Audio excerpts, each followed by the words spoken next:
Accident of the day उसकी बात करते हैं। सीमेंस स्टॉक अब करीब 8% नीचे। कंपनी ने आगे की ग्रोथ को लेकर एक कमेंट्री दी है। इस पर वामाक्षी से जानते हैं कि ऐसा क्या कहा उन्होंने जो स्टॉक अब 8-9% नीचे है। वामाक्षी, गुड आफ्टरनून, बताइए। मैनेजमेंट कमेंट्री की वजह से सीमेंस में आज भारी गिरावट देखने मिली है। कंपनी का कहना है कि गवर्नमेंट स्पेंडिंग जो रही है फर्स्ट हाफ में वो हुई है, मगर इतने फास्ट पेस पर नहीं हुई है और ये लार्जली एक्सपेक्टेड था इलेक्शंस की वजह से। और उनके एक्सपेक्टेशंस है कि सेकेंड हाफ में ये जो पेस है वो पिकअप हो सकता है।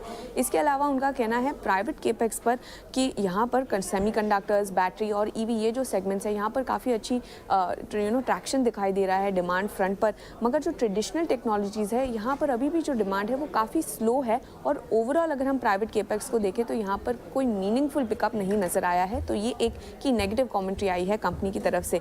इसके अलावा जो मेन रीज़न है जिसकी वजह से कंपनी के शेयर में इतनी बड़ी गिरावट आई है वो है कंपनी की कमेंट्री जो HVDC बिजनेस पर आई थी। उनका कहना है कि ये LCC टेक्नोलॉजी जो लाइन कम्यूटेड कन्वर्टर्स की टेक्नोलॉजी है, HVDC इंडिया में और ग्लोबली ये इसमें प्रेजेंट नहीं है। उनका कहना है कि उनका कॉन्फिडेंस VSC टेक्नोलॉजी में है जो है वोल्टेज सोर्स कन्वर्टर टेक्नोलॉजी, और इसी के चलते उनका कहना है कि वो सिर्फ VSC वाले टेंडर्स है उसमें पार्टिसिपेट करेंगे। कंपनी ने ये भी कहा है कि जो करंट प्रोजेक्ट्स है वो LCC यूज़ कर रहे हैं और ओवरऑल VSC के जो नंबर्स है वो काफ़ी मटीरियल नहीं है और इसी के वजह से ये जो कमेंट्री है वो जो इन्वेस्टर्स हैं इन्होंने ये कमेंट्री को नेगेटिवली लिया है।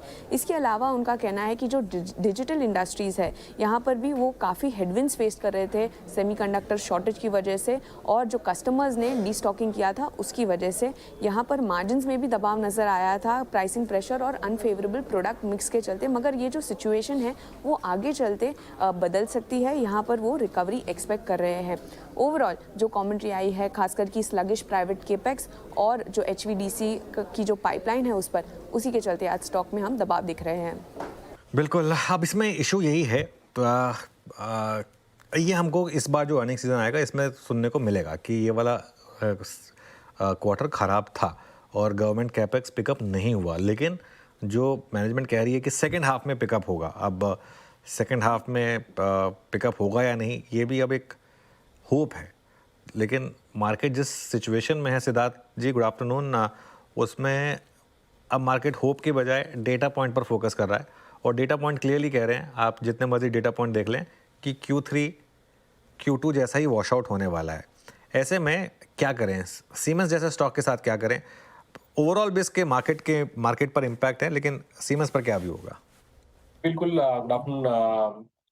ये जो ये न्यूज़ फ्लोज़ हैं ये डेफ़िनेटली काफ़ी नेगेटिव हैं और जो H2 में जो मैनेजमेंट कमेंटरीज़ थे, एक्सपेक्टेशन था मार्केट का भी कि कहीं न कहीं गवर्नमेंट स्पेंडिंग बढ़ेगा और इलेक्शन के बाद ज़्यादा हमने सुना। ऑलरेडी हम मिड ऑफ दिसंबर आ गए हैं, अब यहाँ पे सिर्फ़ H2 के लिए 3.5 महीना बचा है। तो डेफ़िनेटली मार्केट डेटा जो है वो ये सपोर्ट नहीं कर रहा है कि क स्पेंडिंग बढ़ी है। थोड़े न्यूज़ फ्लोज़ आए हैं, न्यू कॉन्ट्रैक्ट्स मिले हैं, चाहे आप डिफेंस की बात करें, रेलवेज, इंफ्रा साइड में थोड़े बहुत कॉन्ट्रैक्ट्स, न्यू ऑर्डर फ्लोज बढ़े हैं, बट एग्जीक्यूशन हमें डेफिनेटली देखना पड़ेगा। तो इस मामले में मुझे लगता है कि थोड़ा बहुत अब जो ग्रोथ स्टोरी है वो कहीं ना कहीं पुश हो जाएगा FY26 में और बजट को लेकर काफी उम्मीदें बढ़ेंगी।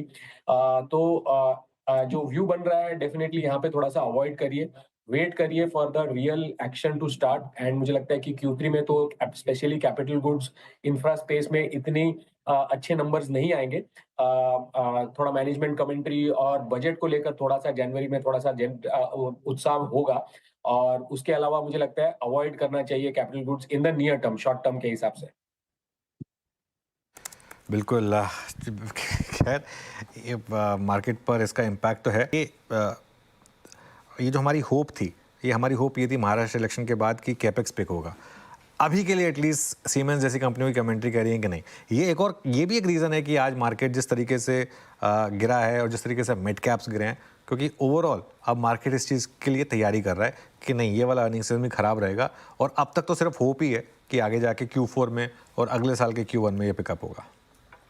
और मैं अनुज आपकी बात करते करते जब सीमेंस पे बात हो रही थी मैं जब खिमका साहब टिप्पणी कर रहा था, मैं एवीबी के चार्ट को रीड कर रहा था, मैं कमिंस के चार्ट को रीड कर रहा था, और एवीबी का चार्ट जिस प्रकार की सप्लाई 3 इंस्टेंसेस पे आई है, मानस आप इसकी राय रखिएगा। अब जो बात हो रही है ना कि Q3 में कैपेक्स का क्या होगा, Q4 में क्या होगा, आपके पास काफ़ी समय काफ़ी कम बचा हुआ है अब। और देखिए, जो ब्रेकडाउन हमने डेली चार्ट पे देखा, उसी तरह के पैटर्न्स हमें वीकली चार्ट पे भी देखने को मिल रहे हैं, क्योंकि वहां पर लोअर टॉप लोअर बॉटम्स का कंफर्मेशन है, 20 वीक मूविंग एवरेज के नीचे निकला है। और अब अगर ये 50 डे मूविंग एवरेज के नीचे फिसला, तो मेरे ख्याल से जो पिछला लो 6700 है, उसको ब्रेक करके 6500 की तरफ जाने की कोशिश करेगा। तो स्ट्रक्चर वीक है। जिस तरह की सेलिंग 3 दिनों में देखने को मिली है, मेरे ख्याल से तो कभी कोई उछाल मिले तो वहां पर निकलने की ही कोशिश करनी है लॉन्ग पोजिशन से। और फ्रेश खरीदारी तो अब केवल 7600 के ऊपर ही करेंगे।